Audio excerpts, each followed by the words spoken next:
Super. Magnifique. Bon, bah, alors, bonsoir, aux personnes qui sont présentes et puis bonjour ou bonsoir aux personnes qui regarderont en replay. Super, donc, on va attendre 2-3 minutes avant de commencer le sujet de ce soir. Juste pour un petit rappel, donc Merveille, c'est une tribu de mamans qui ont envie de se rejoindre, de s'allier, on va dire, de se connecter et de partager, leur quotidien, mais aussi des astuces pour, heu, pour faciliter vraiment leur quotidien, leur vie de Mmh. tous les jours. Pas avec des astuces compliquées, mais en mettant en place des réflexes, des nouvelles habitudes et autres qui permettent d'avoir une qualité de vie, on va dire, plus harmonieuse. D'accord? Après, ça dépend toujours de toi, de ton investissement et de tes priorités aussi. Voilà. Donc, moi je suis Natacha et nous sommes donc ce soir aussi avec Avec Diane. voilà, donc on est toutes les 2 fondatrices de Merveille et on est super contentes de partager, cette semaine de live offert Mmh. où c'est qu'on a un petit peu appelé ça, c'est, la Wonder Mom Week pour donner en fait plein d'astuces, plein de prises de conscience. En tout cas, c'est ce qu'on a envie, c'est d'amener des prises de conscience le long de cette semaine pour que tu dises: «Bah, tiens, ça me concerne, ça moins, mais peut-être ça me concerne et du coup, j'avais pas vu ça comme ça ou bien peut-être que je peux mettre ça en place ou autre» et c'est ça qui est chouette. Donc voilà le Exactement. pourquoi de comment de cette semaine et si tu as pas regardé, il y a le replay qui est toujours disponible sur notre page ainsi que sur notre page Facebook Merveille et sur notre compte YouTube YouTube. aussi.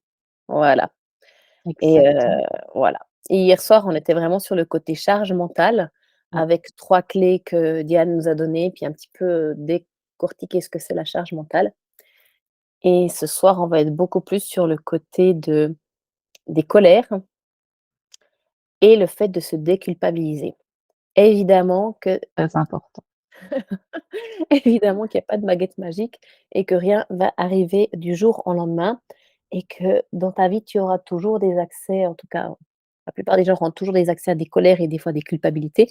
Mais le but, c'est de savoir comment les diminuer, en tout cas au niveau de la fréquence, de l'intensité et aussi avoir des astuces ou des aides pour pouvoir les gérer lorsque ça arrive. C'est vraiment ça le but, de ce live. En tout cas, déjà te donner quelques pistes, des prises de conscience. Voilà. Hem On avait marqué le titre avec Diane: «Savoir gérer ses colères» et c'est vrai qu'on avait lancé la publication et tout et plus je regardais cette publication, plus je me disais: «Mais en fait, le mot gérer n'est pas le mot juste à mon avis».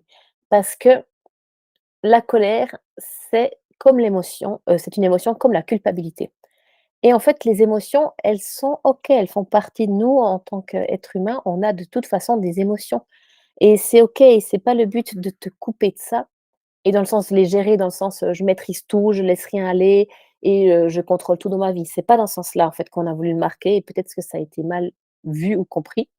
Dans le sens gérer, c'était plus dans le sens que les accepter, comprendre le pourquoi Mmh. du comment, colère et culpabilité, mettre en place des choses qui peuvent aider à les prévenir et après des petites astuces pour les, travailler. Mais c'est pas dans le sens de gérer et de tout contrôler. C'est pas possible dans ta vie. Si tu veux tout contrôler, tu n'es jamais dans justement dans les émotions, tu n'es jamais dans le ressenti, dans ton intuition, dans qui tu es toi profondément et ça peut pas aller. D'où le pourquoi que le mot de gérer était peut-être un petit peu, pas très positif dans cette phrase-là. Donc j'ai plus envie de dire, changer la phrase dans le sens, comment les accueillir, j'ai envie de dire la colère et le fait de se déculpabiliser aussi. Ça serait peut-être plus juste, voilà. Je sais pas ce que tu en penses Diane par rapport à ce terme? Exactement. C'était plus gérer dans le sens accepter, se déculpabiliser, comprendre qu'est-ce qui nous a amenés là. Parce que voilà, autant Natacha que moi, on est maman, on sait que voilà, on n'est pas le but c'est pas d'être une maman parfaite, on est fiers d'être imparfaite, mais c'est vrai que quand c'est trop et que la colère arrive, souvent c'est hyper culpabilisant pour une maman et on a tendance à voilà, à s'en vouloir et tout et c'était vraiment dans ce but-là, comment voilà, au niveau émotionnel, on va dire, comment, ouais, comment faire avec ces colères qui arrivent et qui sont, naturelles et qui arrivent à tout le monde, hein, à toutes les mamans. Et peut-être dans les mamans qui sont là en direct comme celles qui regardent en replay, Si vous voulez commenter, ça serait top, que ça soit sur YouTube ou sur Facebook, mettre un petit commentaire et dire est-ce que vous avez des astuces ou des façons de faire pour prévenir ou en tout cas réagir à des colères ou de la culpabilité? Bah, vous pouvez mettre, soit l'astuce ou simplement, ou alors peut-être que c'est une difficulté, vous pouvez marquer: «Moi j'ai de la difficulté à le gérer» ou alors à appréhender, colère, culpabilité et autres. Comme ça peut être chouette. On peut aussi vous répondre par la suite en message pour peut-être vous donner des astuces un peu plus personnalisées. Voilà. J'ai un super livre qui est sur les émotions et je voulais commencer par ce livre-là, où c'est que chaque page, il y a une émotion avec un superbe dessin et sur la colère, c'est vraiment le feu qui est représenté, avec des chaînes et j'ai envie de dire, mais c'est vraiment ça, la colère, en fait, elle t'emprisonne, comme la culpabilité aussi, mais la colère, elle te rend plus toi-même. Elle est plus si tu veux, c'est comme si tu mettais un filtre sur toi et que tu n'es plus toi en tant que personne et maman bienveillante. Tu es comme complètement possédée par cette colère, elle arrive à avoir l'emprise sur toi et la colère, c'est pour moi aussi un super moyen de se rendre compte, en fait, que tu camoufles soit un désir, soit une peur, soit, un trop-plein de quelque chose ou autre, émotion ou sentiment, d'accord? Elle est vraiment là pour te faire remarquer, te faire prendre conscience qu'il y a quelque chose qui ne va pas. Donc en fait, la colère, elle est super importante dans le sens que c'est un peu l'élément qui va dire: «Hey stop! Ouh!» Donc du coup, tu vas exploser de colère parce que tu as besoin de sortir cette espèce de boule en toi, cette espèce d'énergie qui te bouffe l'intérieur, on peut dire ça comme ça. Mais c'est pour te faire réaliser que là, stop, ça va plus. Et lorsque tu es en colère tous les jours, là, c'est vraiment que tu es allé au bout. Donc évidemment, une colère de temps à autre sur certains sujets, ben, c'est OK, c'est parce que, ben, il y a pas eu l'avant et que du coup tu exploses ou tu imploses, mais c'est OK. Et la colère, elle est vraiment hyper importante et c'est pour ça que mieux vaut la laisser s'exprimer que de tout intérioriser.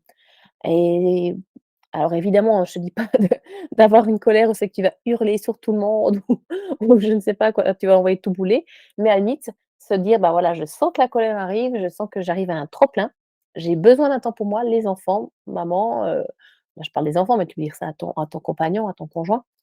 Les enfants, maman là, elle est dans une phase où c'est que c'est un peu compliqué, je sens que je me compte pas dire contrôler un enfant, c'est compliqué pour lui, mais peut-être trouver des mots d'après l'âge que tes enfants ont et d'après le rapport que tu as avec eux, leur disant: «Là, maman, elle a besoin d'un temps pour soi, pour pouvoir faire redescendre la colère» et aussi aller dans une approche de la situation beaucoup plus saine et pas être dans la réaction. Donc du coup, je trouve qu'il y a un super outil qui est la respiration. On en a déjà parlé hier, on en reparlera encore cette semaine. La respiration, tu l'as tout le temps avec toi, c'est gratuit, ça fait partie de toi et en plus ça t'amène la vie et ça permet de faire redescendre énormément. Ça permet de t'apaiser et les émotions, elles peuvent redescendre, d'accord? Alors tu vas me dire: «Est-ce que tu dois te mettre en position, de lotus, je sais pas quoi et puis, faire une respiration de folie pendant 10 minutes?» Non, ça peut être soit 3 grandes respirations, mais avec conscience. C'est pas juste vraiment tu prends le temps sur, par exemple, 3-4 secondes d'inspirer, tu retiens ton souffle 3-4 secondes, tu expires sur 3-4 secondes et ensuite tu restes les poumons vides 3-4 secondes et tu recommences ce cycle 3-4 fois de suite. Ça s'appelle aussi la respiration du carré et la respiration, elle va t'aider à quoi? Elle va vraiment t'aider à faire redescendre tout ce trop plein émotionnel, à te faire aussi à t'aider à mettre un petit peu l'esprit, comment dire? Avoir l'esprit plus clair, d'accord? Et te permettre de voir qu'en fait, peut-être cette colère, elle est justifiée ou peut-être des fois pas du tout parce qu'on est aussi fatigué, fin de journée, il y a eu beaucoup, des jours on est fatigué aussi physiquement ou alors, ben, je sais pas, tu es moins en forme ou alors tu as une dispute, avec le patron ou je ne sais quoi ou autre et ce qui fait que, ben, ça monte plus vite dans le rouge, ces genres de journées-là et ça veut pas dire que tu es vraiment en colère contre tes enfants ou contre la situation, c'est juste un trop plein parce que tu en peux plus de ta journée. Et de faire ces exercices de respiration, ça permet vraiment d'évacuer et de revenir à l'instant présent et de te rendre conscience que tu n'agis pas, tu ne réagis pas d'une façon, on va dire, adaptée à la situation. Ce que tu peux peut-être aussi faire, c'est faire des exercices de respiration si tu as de la route en rentrant de ton travail, dans ta voiture et que ça peut aussi du coup t'aider à évacuer le trop-plein de ta journée ou autre. OK? Quand tu commences à bien t'y connaître au niveau respiration avec des choses toutes simples, tu peux le faire même dans un transport public ou autre, ou alors en marchant, mais pour aider à redescendre la tension de la journée, pour pouvoir commencer ta deuxième journée avec tes enfants. Si évidemment tu passes toute la journée avec tes enfants et que le climat peut être tendu ou autre, eh bien pourquoi pas leur dire: «Bah, écoutez les loulous, maintenant je prends 5-10 minutes pour moi». Aller à l'extérieur s'il fait beau et si tu as la possibilité, ou alors aller dans ta chambre, être dans un endroit qui est neutre, où c'est que tu as pas la tension, donc pas être avec tes enfants, par exemple, s'il y a une tension entre vous. Et là, vraiment te poser 5-10 minutes avec un exercice de respiration, ou si tu pratiques des mantras, tu peux réciter aussi des mantras, ou alors si tu aimes écouter de la musique qui est relaxante, tu peux aussi le faire. Tu as plein de petites techniques qui sont à disposition, qui sont gratuites, qui sont là, en toi et avec toi, simplement pour revenir à l'instant présent et apaiser, gérer entre guillemets «les émotions», mais gérer ce trop plein d'émotions, c'est que tu ne peux plus contrôler, d'accord? Donc, à toi après de tester, de regarder la technique qui te parle et qui t'aide à pour appréhender en fait, la suite de ta journée et ne pas, exploser de colère, d'accord? La respiration, elle va aussi t'aider à équilibrer, je disais l'esprit, mais aussi aider à équilibrer tout ce qui est cœur, corps et esprit, vraiment les 3 bases sur lesquelles travailler, OK? Et ça va permettre de faire une espèce d'harmonie, d'englober le tout, faire aussi redescendre tes pulsations cardiaques, ça c'est aussi, intéressant. Ça va faire déjà du bien à ton corps, hein, et le fait d'être aussi plus oxygéné va te permettre d'avoir les idées, l'esprit plus clair, OK? Et malgré tout ça, si tu arrives pas, bah, je te dis pas que demain, si tu es en crise de colère, tu vas te dire: «Ah, la respiration et autres», mais peut-être que ça va semer une petite graine en toi en te disant: «Bah, en faisant des exercices de respiration régulièrement, déjà, ça t'aide à harmoniser le tout», d'accord? Cœur, corps, esprit. Et ensuite, dans des moments compliqués, lorsque tu as déjà l'habitude de pratiquer la respiration, tu accèdes beaucoup plus vite, beaucoup plus facilement à cette ressource-là, OK? Donc ça, c'est vraiment des petites astuces pour aider lorsque la crise arrive ou lorsque tu commences vraiment à sentir que la colère, elle arrive et que ça monte, ça monte, ça monte. Voilà, d'accord? Comme le lait qui bout sur le feu. Ensuite, comment travailler pour essayer d'empêcher d'arriver dans ces colères ou cette colère qui est propre à toi? Ça dépend toujours de ton vécu, ta situation, heu, personnelle, de la journée que tu as vécue et tout ça. Et les colères, souvent, bah, comme je disais au tout début, c'est souvent dû à des blocages, des peurs, des frustrations, des désirs, refoulés, des obstacles. Tout ça, c'est des choses qu'il faut travailler en amont. C'est pas juste, en quelques minutes que tu vas, régler le pourquoi de la colère. Donc ça, c'est des choses à aller travailler, définir le pourquoi et qu'est-ce qui te met en colère. Alors ça peut être des gens qui ne te mettent pas en colère juste quand ils sont fatigués, ça sort parce que c'est leur façon d'avoir un trop plein. Et ben, à ce moment-là, peut-être, ben, faire du sport ou faire une activité où c'est qui permettent de se défouler, d'accord? Après ça peut être, tu sais, il y a des gens aussi qui se permettent de crier comme ça 2-3 minutes, mais seuls, hein, pas sur tes enfants. Juste de laisser la voix s'exprimer pour libérer aussi la gorge, tout ce que tu as pas dit, tout ce qui est là, qui est enfermé. Et tout ça, ça permet aussi d'appréhender. Mais si tu as des blocages ou des choses vraiment profondes qui te mettent en colère, là, c'est un travail de fond sur, plusieurs, j'ai envie de dire plusieurs, semaines, peut-être plusieurs mois, même plusieurs années, parce que c'est des choses qui sont souvent refoulées déjà de l'enfance ou de ce que tu as vécu avant. Donc voilà le pourquoi arrive une colère. Elle peut être déclenchée par un tout petit truc qui fait que, hop, la marmite, elle déborde, OK? Mais aller travailler sur la cause de la colère. Parce que si tu fais uniquement tes exercices de respiration pour t'aider à redescendre, c'est top, bravo à toi. Mais le but, c'est vraiment que tu aies travaillé sur la cause de la colère. Et pourquoi la colère, on l'a liée avec la culpabilité avec Diane? C'est parce qu'en fait, ben, lorsqu'on se met en colère, contre soi aussi on se met en colère, hein, contre ses enfants, son conjoint, voilà, d'accord, dans un cadre familial, parce que c'est souvent là qu'on s'exprime, qu'on ose exprimer le plus notre colère, c'est dans un cadre familial parce qu'on est avec les personnes les plus proches. Et bien souvent la colère, lorsqu'on s'est mis en colère, après on a une forme de culpabilité. On culpabilise parce qu'on s'est laissé envahir par cette colère, on l'a laissé déborder et on l'a laissé, sortir peut-être sur des gens qui souvent n'y sont pour rien et que c'est tombé sur eux. Et c'est souvent les personnes que tu aimes le plus au monde. D'où le pourquoi que ces 2 thèmes sont liés. Et la culpabilité, ben, comme la colère, elle va t'enfermer. C'est quelque chose que tu vas porter sur tes épaules, qui va être superbement lourde et que plus tu en as, plus tu vas te laisser encore comment je peux pas dire, encore plus envahir par la culpabilité. C'est un cercle vicieux, en fait. C'est comme un autosabotage, la culpabilité. Tu culpabilises parce que tu t'es mis en colère, je prends l'exemple de la colère, contre tes enfants, donc du coup, tu culpabilises, alors tu te renfermes. Du coup, comme tu te renfermes, tu extériorises pas les choses, tu auras des accès de colère peut-être beaucoup plus régulièrement et ainsi de suite. La culpabilité grandit de plus en plus. Pourquoi la culpabilité? Là aussi, elle est propre à chacun et chacune selon, ses vécus et selon ses émotions du moment, selon aussi ce qui est important, ses priorités pour chacune. Je m'explique.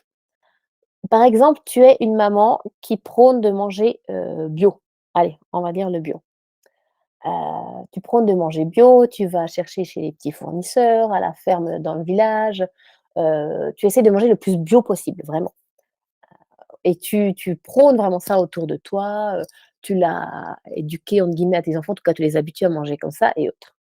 Mais voilà que tu as un changement de programme en ce moment, tu travailles beaucoup plus, heu, tu n'as vraiment pas le temps d'aller faire tous les petits, fournisseurs, du coin, aller chercher les œufs là, je sais pas, la salade là-bas, tu vois? Peut-être que c'est chouette de manger bio, mais en fait tu arrêtes pas de bouger à gauche à droite parce que tu as pas un centre bio, proche de chez toi. Et du coup, ben, les courses, au lieu de prendre 1 heure et demie par semaine, ça t'en prend plutôt 3 avec les déplacements. Et en plus, bah, tu dois y aller plus souvent vu que c'est du frais. Et là, tu te culpabilises parce que punaise, tu manges beaucoup moins bio en ce moment. Peut-être même que tu fais des boîtes ou même peut-être que tu es passé au McDo chercher un repas. Eh ben, j'ai envie de te dire: «Mais qu'est-ce que tu t'en fous?»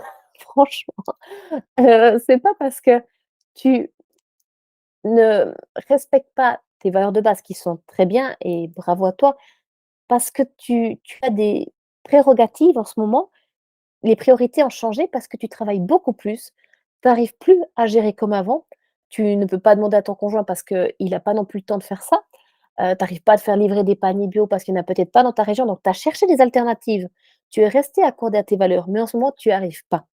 Alors, au lieu de te culpabiliser, à être triste, à te mettre peut-être en colère contre toi-même et du coup, tu répercutes sur ta famille et tout ce genre de choses qui vont te peser, qui vont être lourdes pour toi, te dire: «Bah, tu sais quoi? En ce moment, c'est comme ça.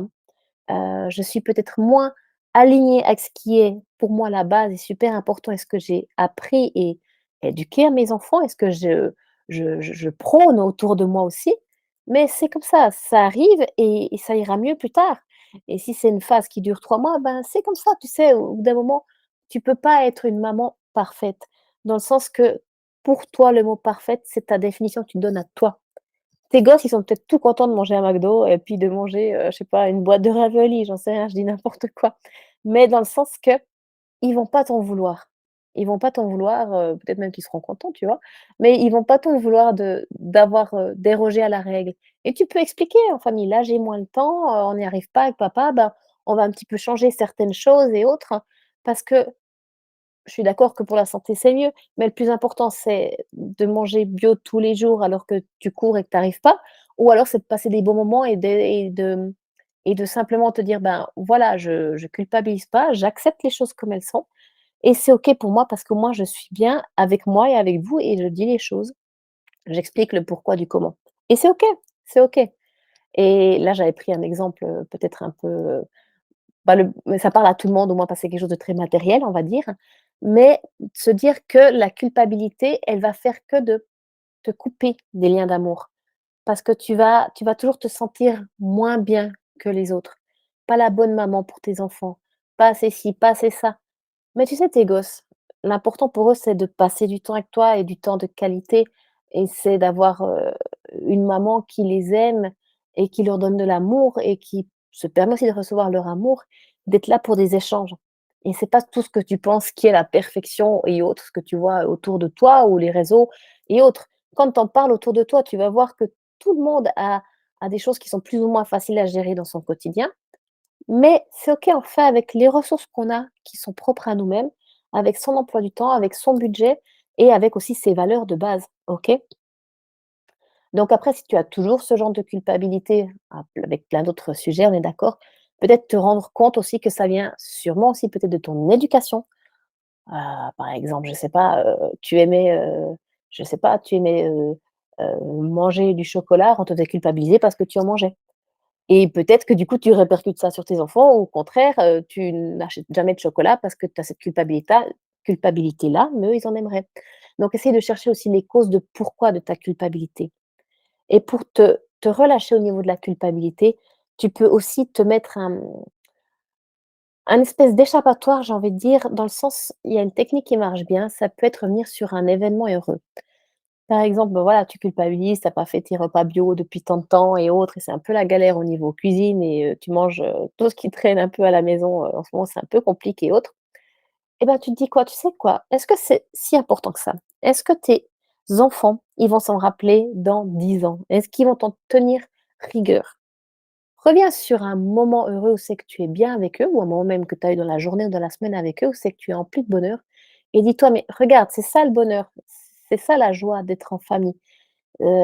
C'est pas tout ce que toi tu te mets sur le dos parce que je te disais la culpabilité au début, c'est comme si tu tires une charrue ou que tu as un gros poids sur ton dos qui est lourd et plus tu te charges, au niveau culpabilité, plus ça va être lourd et moins tu arrives à avancer et tu n'arrives plus à te connecter à ces moments heureux. Et dis-toi toujours aussi, cette phrase, elle est top et je sais plus exactement comment elle va et j'aime bien ça par rapport à la colère, on l'a dit souvent par rapport à la colère, mais la culpabilité fonctionne aussi très bien. C'est, pose-toi toujours la question si ce pourquoi tu te mets en colère ou alors que tu te culpabilises, ça aura encore de l'importance dans 5 ans ou dans 5 mois. Et tu vas dire: «Bah non, bah pas du tout». Bah alors pourquoi tu te prends la tête en ce moment? C'est pas facile à faire la transition, je suis d'accord. Mais ça te permet de relativiser, revenir à l'instant présent et te dire: «Mais c'est complètement, de l'auto-sabotage total».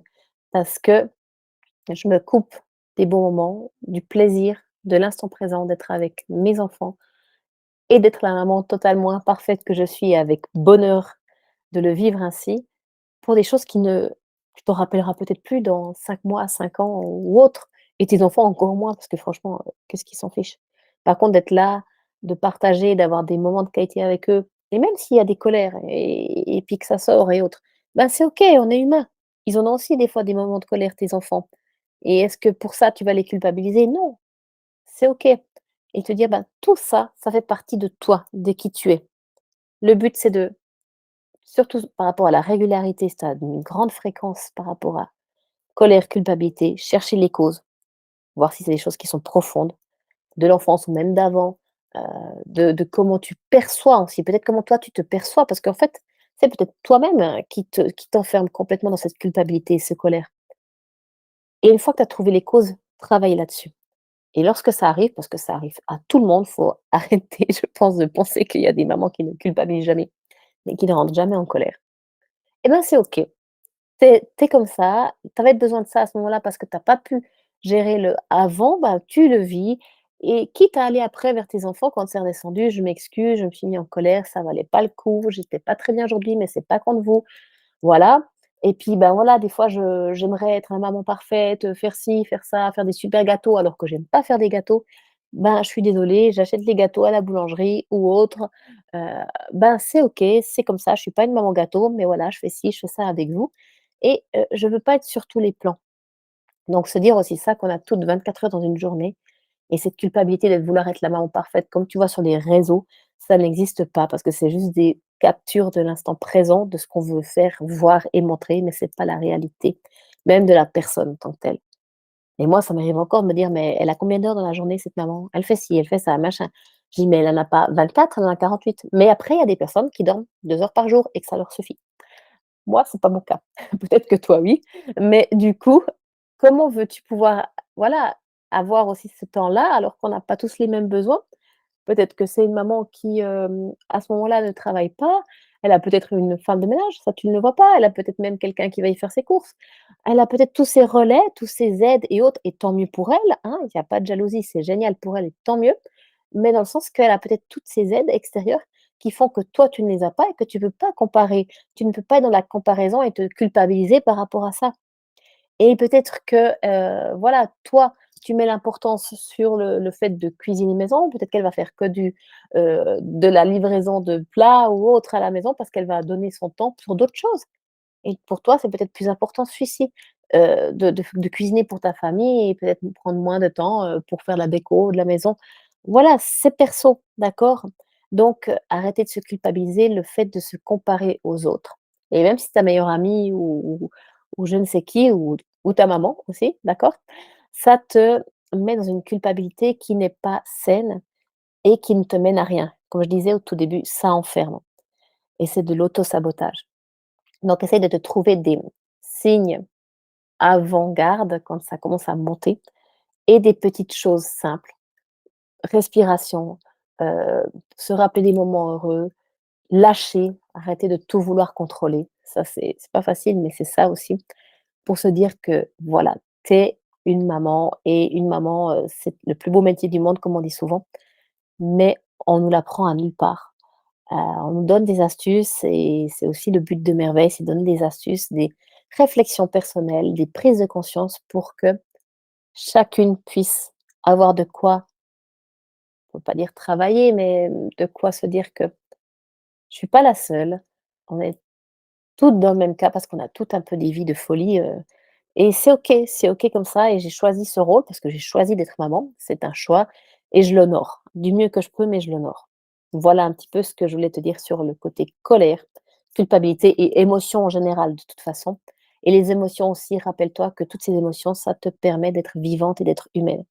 La personne qui est complètement coupée de ses émotions, il y a des personnes, hein, comme ça, j'ai envie de dire, c'est très triste et c'est un peu comme des robots, ils sont complètement, déconnectés de leur corps et lorsque tu es là, tu es dans ton corps et que tu le vis pleinement, tu as des émotions et c'est juste et c'est OK comme ça.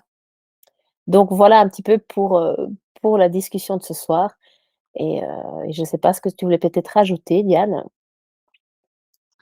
Non, alors c'est vrai que je suis voilà, c'est vrai que je suis totalement d'accord avec toi et la culpabilité des fois, elle vient aussi que, nos familles ou nos amis nous font culpabiliser pour des choses où nous on n'aurait pas forcément culpabilisé, mais parce qu'eux, ils auraient fait les choses comme ça au niveau de l'éducation, au niveau des repas, au niveau de plein de choses et et non, si nous on a envie de faire comme ça, bah, c'est notre choix et on ne doit pas culpabiliser de faire les choses à notre manière, même si c'est différent, si c'est pas, comme sa meilleure amie ou comme sa maman. Et ça aussi, c'est hyper important parce que ça peut vraiment nous ronger aussi et nous faire douter de notre façon de faire, notre façon d'éduquer nos enfants ou autre. Donc ça, c'est aussi un point.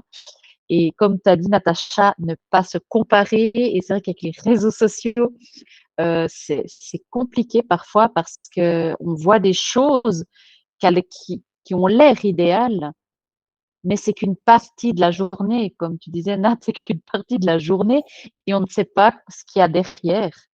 Et moi, je me rappelle que quand j'ai eu, c'était une de mes filles, je faisais partie d'un groupe de mamans sur Facebook. J'étais toute contente. Et en fait, ce groupe était pas du tout bienveillant. Et ça me faisait douter de tout ce que je faisais avec mes enfants. Je disais, mais j'ai raison de faire ça et tout. Et au final, je me suis dit, il faut mieux que je m'enlève parce que ça me faisait travailler, ruminer sur des choses qui n'avaient pas, ouais, qui avaient même pas raison de le faire. J'avais pas à mettre en doute, voilà. Mais c'est vrai que parfois, les gens peuvent nous faire aussi douter de notre façon de faire et nous faire culpabiliser. Donc, vraiment, rester sûr de ce qu'on fait et comme tu as dit Nat, pas besoin d'être parfait, pas besoin de faire toujours tout bien. C'est pas le but et on est une maman donc et on peut être imparfaite et fière de l'être. Et ça, c'est très juste ce que tu as dit, Diane, avec les réseaux sociaux. Heu, Moi, j'aime bien suivre des mamans et je m'en inspire, donc ça, c'est super important de s'en inspirer, de pas se comparer et si on sent que la personne n'en peut rien, hein, même ce groupe était peut-être quand même bienveillant dans un certain sens, mais pour toi, ça l'était Mmh pas, mh. mieux vaut quitter, ne plus suivre que d'être là et d'envier et d'être dans le côté où c'est que ça te met mal, ça te fait ruminer sur des choses qui n'ont pas lieu d'être. Ça, c'est important de pouvoir couper aussi, se dire: «Stop» et c'est pareil avec les relations. Si tu as des Mmh gens mh. qui te font culpabiliser ou qui te mettent dans la colère tout le temps, peut-être te poser la question de la, mmh, la Mmh. toxicité de cette relation ou non. Voilà.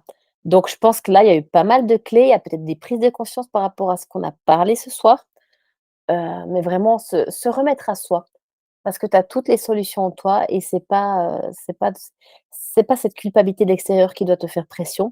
Mais Mmh. après, la plus dure, c'est la culpabilité que tu te mets toi sur toi-même et ça, c'est un travail de fond aussi. Mais voilà, je crois que là, on en a dit pas mal. Hem, Demain, on reviendra parce que tu vas voir que si tu suis les 5 lives ou les 5 replays, tout s'entrecroise et demain, on vient avec une autre thématique, Diane, qui est top, c'est vraiment avoir une relation sereine avec les autres et soi-même. Heu, c'est qu'on va parler de 2-3 petites astuces aussi et on va revenir sur ce genre de conversation qu'on a eue ce soir, hein, heu, parce que du coup, la culpabilité, elle y est aussi beaucoup, le fait de se comparer. Mais voilà, donc viens demain, à la même heure, au même endroit. On va vraiment parler sur le côté de d'être serein avec les autres et soi-même avec quelques petites astuces et voilà, pour appréhender en fait ton quotidien d'une Exactement. façon beaucoup plus harmonieusement. OK? Et voilà. Donc bah, merci pour cet échange. Si tu es en replay, n'hésite pas à commenter ou peut-être dire quel est le plus difficile pour toi, c'est de gérer la culpabilité que tu t'imposes ou que les autres t'imposent, ou est-ce que c'est plutôt, hem, vivre tes colères d'une façon, on va dire, OK, que c'est OK pour toi et que tu arrives à les appréhender, mais aussi à les vivre d'une façon plus sereine. Voilà, tout simplement, si on peut appeler ce mot. Bah oui, parce que d'un côté, j'ai envie de mettre le mot serein avec colère Mmh. pour un petit peu le démystifier, ce mot de colère. Voilà. Donc on se On retrouve se demain, réjouit. Super même thème. heure, voilà, même heure, même endroit et puis, ben, n'hésite pas à commenter, même si c'est en replay. Ça nous fait toujours plaisir de répondre et de te lire. Voilà, bah, merci Bonne beaucoup soirée. et bonne soirée À et à demain. demain ou à bientôt. Bye bye.